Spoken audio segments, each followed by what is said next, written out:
இன்றைக்கு நம்ம எல்லாரும் ஆண்டவரை நோக்கி கேட்க போகிறோம்.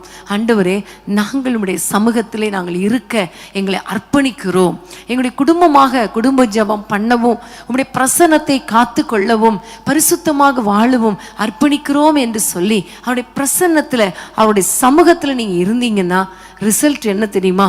உங்களுடைய குடும்பம் துளிர்க்கும். உங்களுடைய குடும்பம் பூ பூத்து காய் காய்த்து பழங்களை கொடுக்கும்.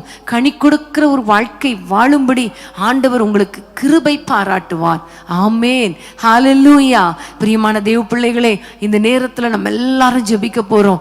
ஆண்டவரே, எங்களுடைய குடும்பங்கள் துளிர்க்கணும். ஆண்டவரே, எங்களுடைய குடும்ப வாழ்க்கை ஆசீர்வதிக்கப்படணும். அப்பா, அது காய்ந்து கருகி போவது போல இருக்கிறதே. என் பிள்ளைங்களுக்கு திருமணம் ஆகி கொடுத்து கொஞ்ச நாள் கூட ஆகல, கொஞ்சம் வருஷம் கூட ஆகல, அதுக்குள்ள அவருடைய குடும்ப வாழ்க்கை வாடிக்கொண்டு இருக்கிறதே என்று கவலையோடு இருக்கிறீங்களா? இன்றைக்கு ஆண்டவரை நோக்கி கூப்பிட போறோம். ஆண்டவருடைய சமூகத்துல அவர்களை வைக்க போகிறோம். ஆண்டவருடைய சமூகத்துல நம்ம இருக்க போகிறோம். நம்முடைய குடும்பம் துளிர்க்கும், பூ பூக்கும், காய் காய்க்கும், கனிகளை கொடுக்கும். ஆமேன்.